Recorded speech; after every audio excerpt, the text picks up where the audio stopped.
going back to this blunder now, Shuggy has not properly resigned. So there is also a significant legal flaw in his resignation. And I'm not going to get into details. In a subsequent program, we will get into the nitty-gritty of it. I'm allowing the speaker, for example, to do his work, because the speaker is now presiding over the so-called letter of resignation. But so the man clearly does not know how to get nominated.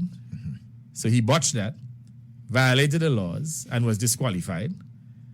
And secondly, now, haven't been accepted until the case is determined that he's a parliamentarian. He has botched the resignation as well. And it just shows you the level of ineptitude within that organization called the UPP. But then again, when you have the likes of Harold Lovell, Chaka Walker, DJ Isaac, Serpent, and others advising Shuggy, he could never get it right. So here's a situation now in which he's making the claim that he has resigned, but as far as you're concerned, he's not effectively resigned. And in any case, what he's seeking to do here is to circumvent the litigation that will come up next month.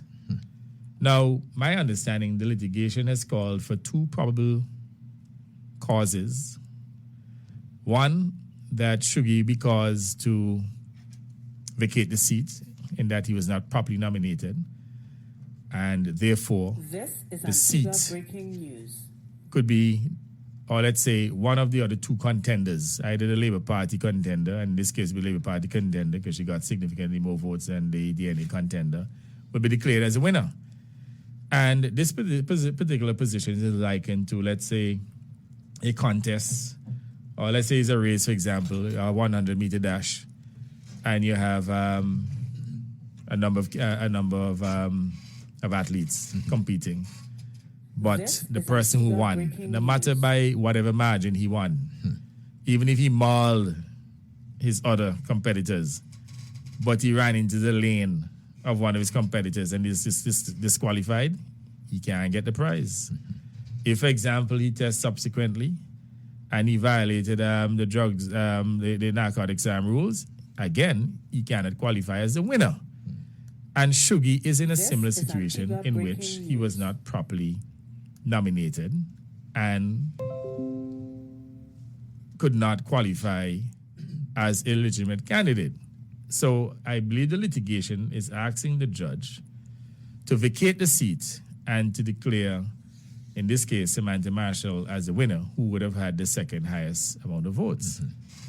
And I'm, again, explaining what the case is about. I'm not trying the case. The second point I just want to make, and to leave everything else to Tony, because, I mean, that's where the legal, I'm the bush lawyer, he's the real lawyer. Yeah? So the second issue is whether or not, we know that he would have been disqualified as a candidate, whether or not there would be a decision to nullify, or let's say vacate the seat and to go to by-elections.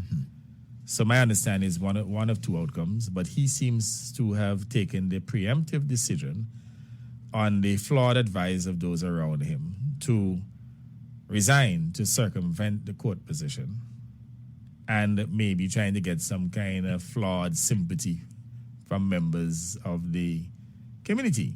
And I noticed too that he has gone into extraneous issues about that, you know, he has to resign so that he can attract investments in the constituency. Really? Who's going to believe that?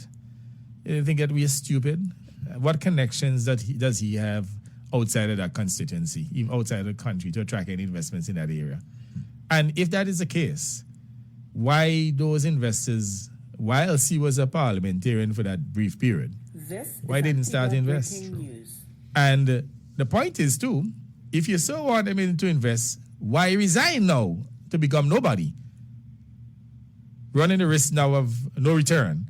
What's the probability of them investing? Who he really thinks he's fooling?